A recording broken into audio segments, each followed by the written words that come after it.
Welcome everybody to another class on common mistakes. Now most of these mistakes were taken from last Friday's live class. I do live classes for all members of skypelessons.com, and a member is anyone who has bought a course. At the moment courses are only £6. That's for another 48 hours. And what you do is you go to my website, skype-lessons.com, you click buy £19.99 on the course that you want to buy, you click have a coupon, and then you type 6, 3 letters, and you will get the course for only £6, provided that you do that. Okay, so let's have a look at mistake number 1. I don't think this is a particularly common mistake, but I do understand the mistake, because I think the student has tried to put this into passive and a present simple passive, and unfortunately this doesn't work here. You know, he is implicated, he is investigated, he is, I can imagine this ed being on the end of a lot of verbs after an is because of passive.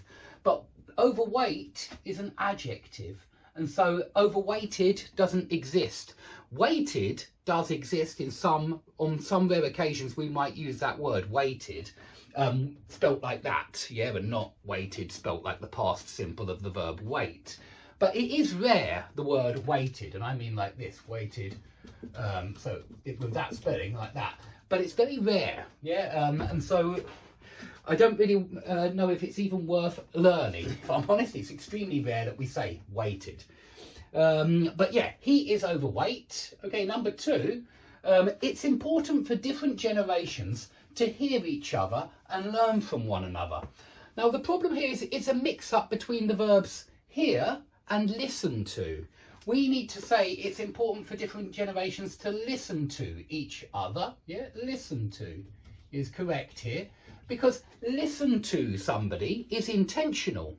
Hear somebody is unintentional. That's the only difference between those two verbs. And we mean it's important for the generations to intentionally listen to each other. You always intentionally listen to someone when you're going to learn lessons from them. You're intentionally listening to me right now, because you're learning about mistakes. And so you listen to me. It's not that you hear me unintentionally, you listen to me. So make sure you understand the difference between listen to and hear, because they are different. Okay, number 3, he has plans for committing suicide. This is a very common error here. We don't say that, we talk about a plan to do something. So he has plans to, and then the infinitive, to commit, and then that is correct. But it's got to be to commit, a plan to do something. There are a number of nouns in English, plan is one of them, which are followed by to plus infinitive. So a decision to do something, a plan to do something, an aim to do something. And so you just need to memorize those words which are followed by to plus infinitive. And yes, I do have a lesson on noun plus to plus infinitive on my grammar course, and so go and get that course if that's what you want to learn about. And the same goes for all of this down here that we'll be looking at later. It's actually explained in detail in the grammar course, as most of these mistakes are explained in detail in the grammar course. In fact, I think all of them are. Okay, number 4, he even manages to survive the Colonel's life. Now, you can't survive somebody's life. That doesn't make any sense. But you can save somebody's life, and of course, that's what the person meant. You could survive somebody, maybe. Rarely we say he survived. No, outlive is a better word. If you want to say that, perhaps you live longer than your children, something like that, unfortunately your children die earlier than you do, then you outlive your children. And so I would use that word for when you live longer than somebody else. But yeah, he even manages to save the Colonel's life. Take note that that is a very strangely spelt word. The pronunciation is Colonel.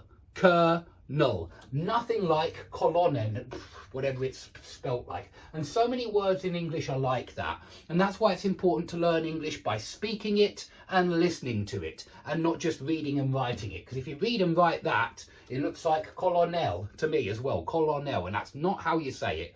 Colonel, the Colonel's life. Number 5, at the first glance. That's wrong, that article.